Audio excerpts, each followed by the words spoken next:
Joseph is a faithful man. He is beloved son of the Father. Joseph is faithful. Joseph is successful. In chapter 39, verse 2, the Lord was with Joseph so that he prospered. He succeeded and he lived in the house of his Egyptian master. Whatever Joseph touched turned to gold. He was successful in everything he did. He prospered at everything he did. He was a gifted man. He was a gifted man. And he used his gifts faithfully, and he used his gifts to the very best of his ability, and he succeeded and prospered at all that he did. In fact, we're told that the Spirit of God was in him. Chapter 41, verse 52, that the Spirit of God was with Joseph. So the Spirit of God was on him. Where can we find a man like this that the Spirit of God dwells in? Joseph was gifted, he was empowered by the Spirit, he was successful in all he did, and yet, and here's the rub, every time Joseph succeeded, it brought more trial and suffering. Every time that Joseph succeeded, it brought more trial and suffering. Every success brought more struggle. Every success brought more struggle. He was beloved of and faithful of the. He was beloved of Jacob. He was faithful to Jacob, and yet he was betrayed by his brothers. He was successful in Potiphar's house, and yet he was betrayed by Potiphar's wife. He ended up in prison. He was successful in prison, and then he was betrayed by the cupbearer. Remember what happened? The cupbearer has the dream, and Joseph says, "Boys, are you all right? What's going on? Your face is full, and you're all downcast. What seems to be the problem? Can I help you out?" They say, "We've had these dreams." And Joseph says, "Well, I'll interpret the dreams for you. God will provide the interpretation, but I'll do it on this condition, that when you are restored to your position, you remind Pharaoh about me. I'm in here unjustly. Remind the Pharaoh that I'm in here."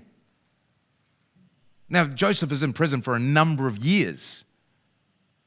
And he says to the cupbearer, "When you get restored to your position, remember me to the Pharaoh." Well, the cupbearer doesn't do it. 2 years go by. 2 years before the cupbearer goes, "Oh yeah, there's that Joseph guy. Yeah, I made him a promise." And it even says in chapter 41, verse 9, that the cupbearer recognized his transgression. He recognized he had sinned against Joseph. Joseph was successful in prison, and yet he was betrayed by that cupbearer who left him there for another 2 years. Joseph was faithful and successful at all he did, and yet was betrayed at every turn. Every success led to greater trial and suffering. It would have been easy, it would have been very tempting, I think, for Joseph to look at the circumstances of his life and see the circumstances of his life as evidence of his failure. It would have been easy for him to interpret all of the betrayals and all of the hardship and all of the struggle and all of the strife. It would have been easy to interpret all of that as a result of, as a consequence for his personal failure.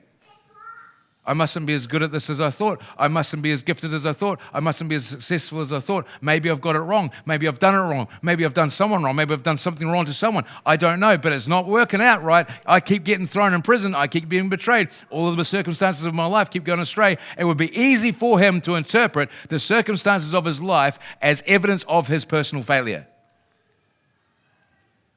But Joseph doesn't have the benefit that we have. We can see the end of the story for Joseph. He has to live it step by step. He has to live it in the midst of it. He has to walk it, eat it, breathe it, sleep the reality of his life and circumstance. We know, because we can see the whole story, that his story is one of success. He can't know that at this point in his life. He can't know that because he's in the middle of it.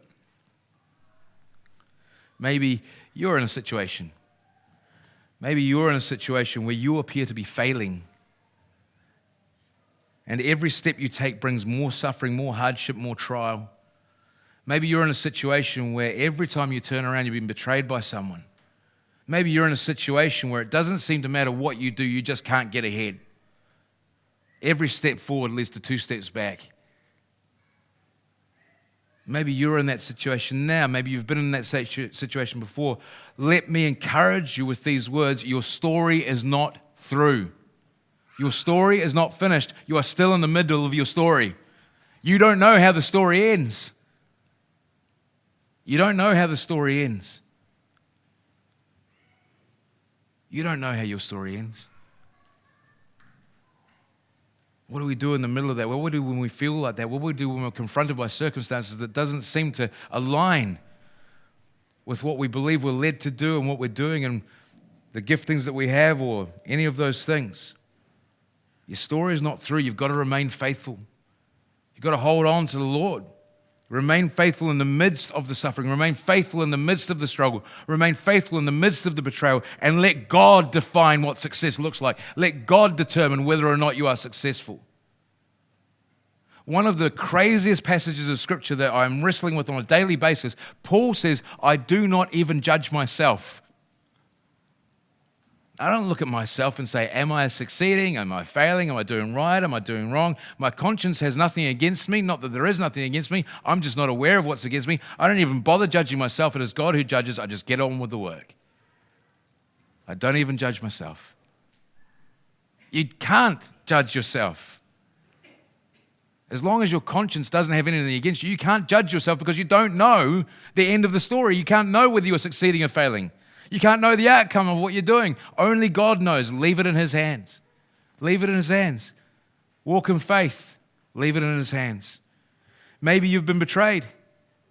Maybe you've experienced being betrayed by someone that you love, someone that you're close to, someone that was close to you, someone you trusted. Maybe you've experienced that kind of betrayal. I know I have. Some of the deepest, most painful betrayals I have experienced in my life and in ministry have come from those who are closest to me.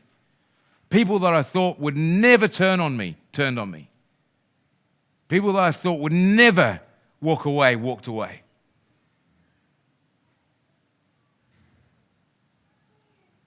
One of my favorite passages of Scripture, and it's favorite, I say favorite in inverted commas, because it communicates the reality of the pain. Scripture's a real book, speaks of real people and real circumstances and gives you real glimpses into their lives. This is Psalm 55. Listen to these words that King David writes. Listen to my prayer, O God. Do not ignore my plea. Hear me and answer me. My thoughts trouble me and I am distraught because of what my enemy is saying, because of the threats of the wicked. For they bring down suffering on me and assail me in their anger. This is someone who's struggling. Maybe you can relate to that. Maybe you can relate to that experience in your own life. My heart is in anguish within me. The terrors of death have fallen on me. Fear and trembling have beset me. Horror has overwhelmed me. I said, oh, that I have wings like a dove. I would fly away and be at rest. I would flee far away and stay in the desert. I would hurry to my place of shelter, far from the tempest and the storm. If only I could run away, I would. I'd run as far and as fast as I could from the circumstances I find myself in. If only I had wings like a dove, I would flee this.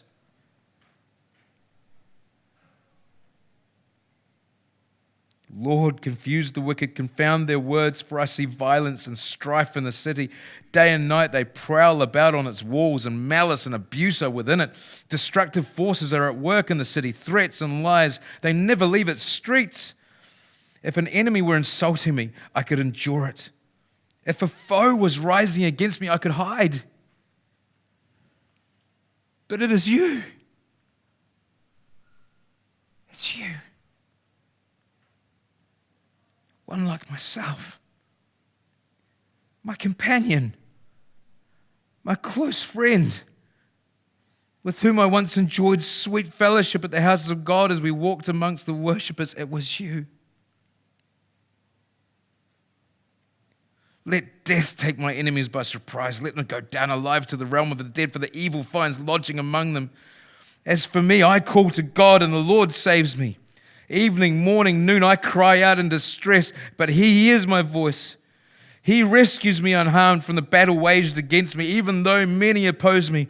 God, who is enthroned from old, who does not change, He will hear them, and He will humble them, because they have no fear of God.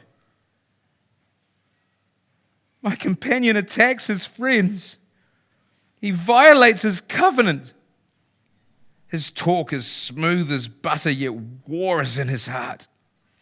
His words are more soothing than oil, yet they are drawn swords.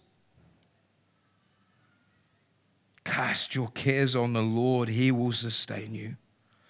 He will never let the righteous be shaken. But you, God, will bring down the wicked into the pit of decay. The bloodthirsty and deceitful will not have half of their lifespan. But as for me, I will trust in you.